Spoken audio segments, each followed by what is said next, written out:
πάμε.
Έχει κλείσει το δρόμο ο άλλος, άντε να περάσει τώρα.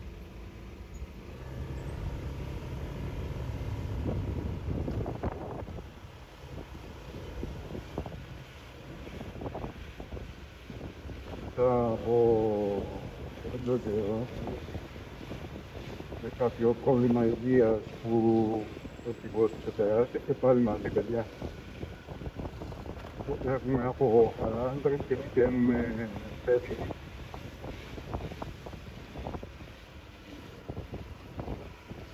Όλα καλά. Η μηχανά και έχει κάνει αυτά τα χιλιόμετρα που θέλω. Τα 6.000 χιλιόμετρα. Βήματα ιδιαίτερα δεν έχει καλή. Μια τρόπα βενζίνης είναι να αλλάξω. Έχω κάνει έτοιμα για να περάσει στην εγγύηση. Κατά τα άλλα μια χαρά, δεν έχουμε κανένα θέμα. Το μηχανάκι για την πόλη είναι εξαιρετικό.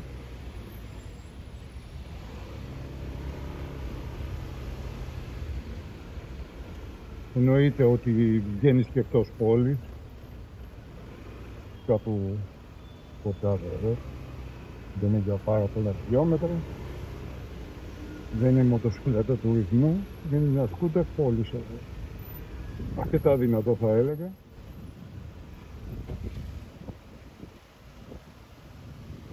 Κίνηση χαμός όπως βλέπετε, είμαι στην Κηφισίας τώρα, στο ύψος του Καντανδρή.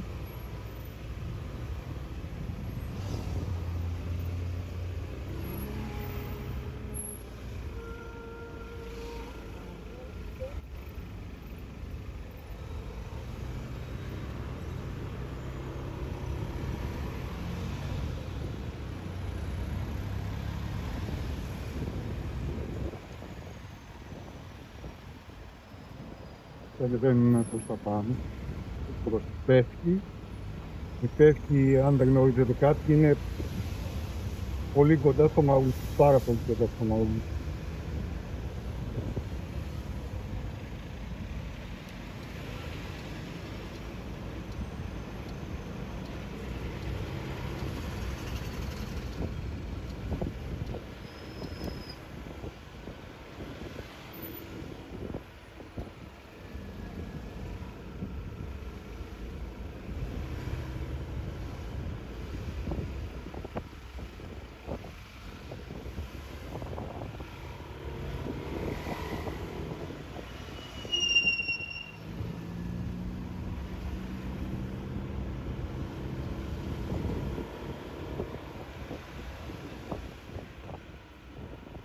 Η μόνη επιλογή για να διπεράσει όλο αυτό το χαμό που γίνεται με την κίνηση είναι το σκούτερ και η μοτοσυκλέτα γενικότερα.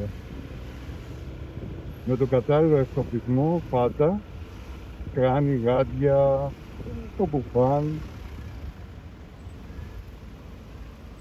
και παντελόνι θα έλεγα. Εγώ φοράω αλλά τις πιο κρύες μέρες του χειμώνα, γιατί τώρα ειδικά αυτά τα παντελόνια που έχουν προστασίες και όλα αυτά είναι αρκετά ζεστά. Ακόμα και για θερμοκρασίες 15, 16, 17 βαθμούς είναι ζεστά. Αλλά με τον κατάλληλο εξοπλισμό η μόνη επιλογή για την κίνηση της πόλης είναι το σκούτερ. Η μηχανή γενικότερα. Παπί. Τέλος πάντων δίτροπο.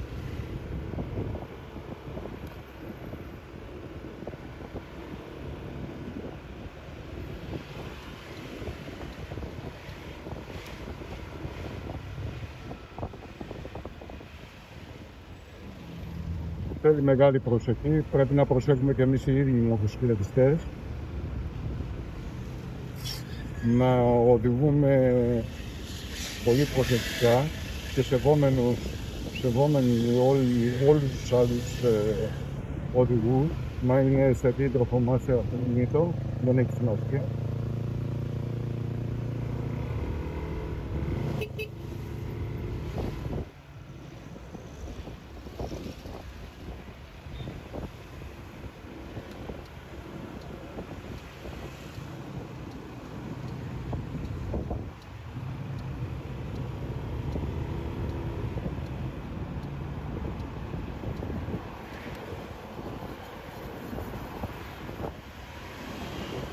Ο καιρός για τέλη μας είναι πολύ ζεστό.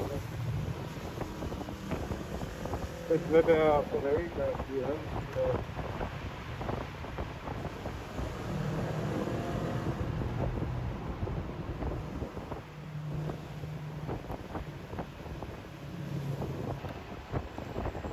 Έχουμε φτάσει ήδη στη Μαρούση. Η απόσταση είναι πολύ κοντινή, κατά την Μαρούση πέφτει πάρα πολύ καλά.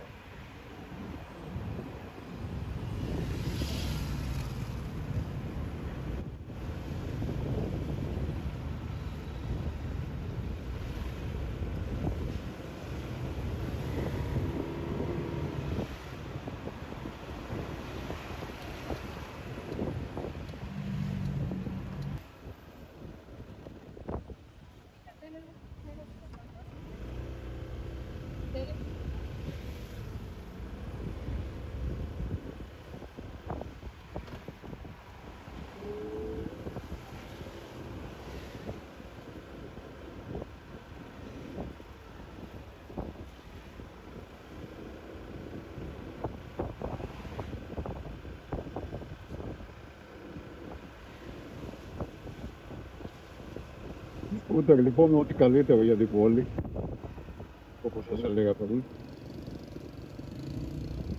Πλέον έχει ανέβει πολύ ο πύχης, δηλαδή έχουν βγει σκούτερ ειδικά από εξ Ανατολής, δηλαδή Κίνα, Ταϊβάν. Έχουν ανεβάσει τεχνολογικά τον πύχη πολύ ψηλά. Δεν ξέρω ποια είναι η γνώμη σας για αυτές τις εξελίξεις, δηλαδή πολλά ηλεκτρονικά βοηθήματα. Μένει να δείξει ο καιρός αν θα είναι ok.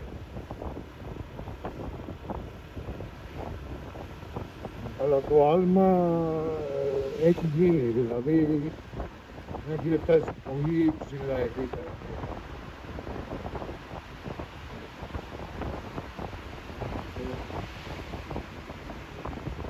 Φλότες, ειδικά με αυτό το 398 το αλβέτιο, γενικά είναι φοβερές πολύ.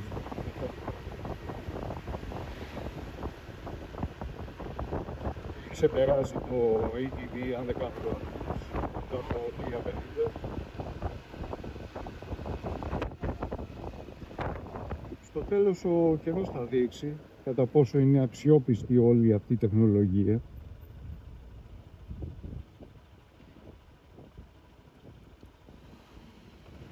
Εγώ προσωπικά φοβάμαι λίγο την τόση τεχνολογία πάνω σε ένα μηχανάκι. Και δεν μιλάω ειδικά για τα κινέζικα, μιλάω για όποιο μηχανάκι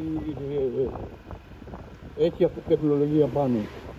Ανεξάρτητα αν είναι ιαπωνέζικο ή ευρωπαϊκό ή κινέζικο.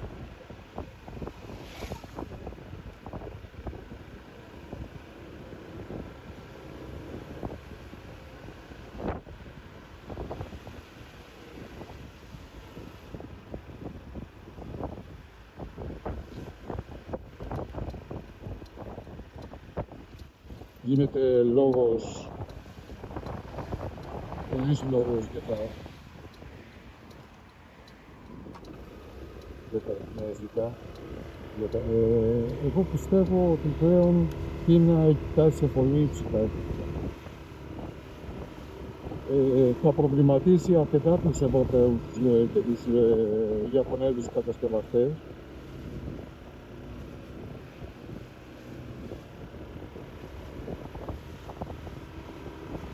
Ελπίζω όχι αρνητικά, δηλαδή δεν θα ήθελα η Honda ή η Suzuki να έχει την ποιότητά της για να είναι ανταγωνιστική.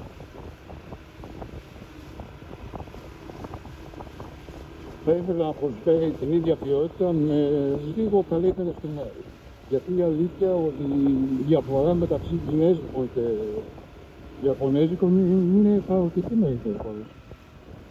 Ειδικά όταν θα έχεις μια κινέζικη και τα έχει όλα πάνω. Σε όλου του είδους τα ηλεκτρονικά, βαλίτσες, προστασίες.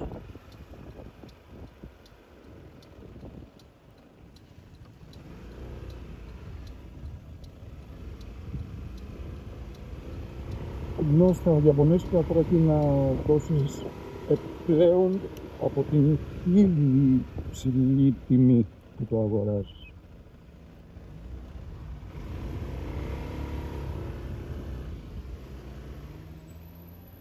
Και όσο οι Κινέζοι θα καταφέρουν να πιάσουν την αξιοπιστία, οι Ιαπωνέζοι θα έχουν τεράστιο πρόβλημα.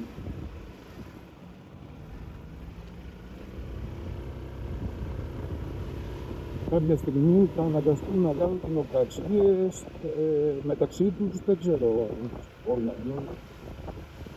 Αλλά η διαφορά είναι χαοτική. Από αυτή τη διαφορά δεν τη βλέπεις στην ποιότητα, να είναι τόσο χαοτική στην ποιότητα, έτσι. Ίσως δεν αντιλέγω, η ποιότητα δεν είναι τόσο υψηλή όσο το Ιαπωνέζο, αλλά τόσο πολύ δικαιολογεί αυτή τη διαφορά χρημάτων. Λοιπόν, φτάσαμε, ήταν ένα σύντομο βίντεο μετά από αρκετό καιρό.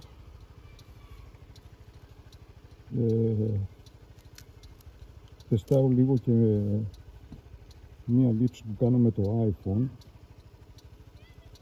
Θα τα πούμε σε λίγες μέρες πάλι. Φιλάκια, γεια.